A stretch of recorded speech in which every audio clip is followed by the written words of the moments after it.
He was an icon of the stage. A man who, with a single performance, sold out stadiums and made the world stand still. But here's something rarely said out loud. Freddie Mercury didn't become a legend alone.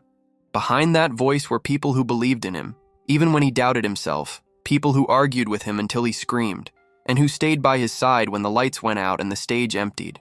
This isn't a story about hits and applause. This is a story about three people, without whom Freddie might have remained simply a talented guy with a powerful voice, but not a legend.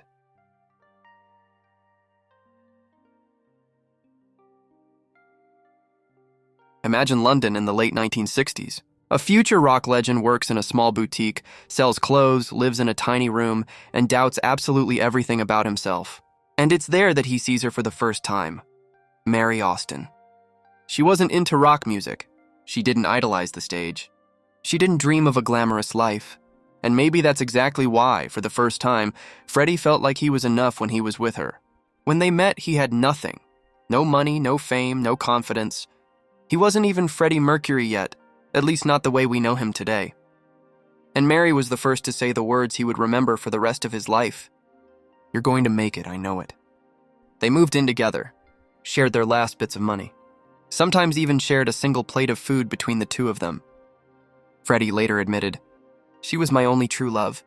He proposed to her, gave her a ring, and told his friends, "She's my wife, even if the world thinks otherwise." But life took a different turn. Freddie came to understand and accept his sexuality, and instead of hiding or living a double life, he told Mary the truth, knowing he might lose her forever. She could have left, but she stayed. Their relationship changed, but their bond grew even deeper. Mary became the closest person in his life, the one he trusted more than anyone else. She knew his fears, his weaknesses, his loneliness. He trusted her with his most personal things, and he left her most of his estate, Garden Lodge, his money, and the rights to his personal recordings. Why?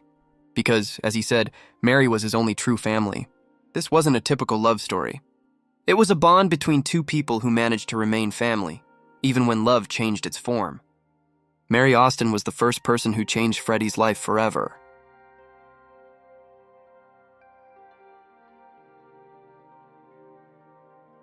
The story of Freddie and Brian isn't just a lead singer and a guitarist. It's chaos and formula, intuition and precision. When Freddie first appeared alongside the future members of Queen, Brian May was skeptical. He thought this guy was too loud, too bold, too unpredictable. Freddie, on the other hand, spoke with absolute confidence from the very beginning. "We're going to be the biggest band in the world." And in that clash, everything was there. Freddie, an artist driven by emotion. Brian, a physicist and engineer, a man of structure and logic. He literally built his own guitar, the Red Special, because he couldn't afford another one. And that contrast turned out to be perfect. Freddie could show up in the middle of the night with an idea that sounded completely insane, and Brian would turn it into a complex, precise musical structure that went on to dominate the charts. They argued fiercely.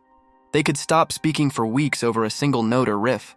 But it was in those conflicts that Bohemian Rhapsody, Somebody to Love, and We Will Rock You were born. There's a legendary moment, a rehearsal before Live Aid. When Brian played under Freddie's voice exactly the way Freddie felt it, they both understood. On their own, it didn't work. Freddie was the voice of Queen, but Brian was its backbone, the one who held the structure, the sound, the foundation. Their partnership didn't just make the band great. It gave Freddie the feeling that someone was there who could keep his genius from destroying itself.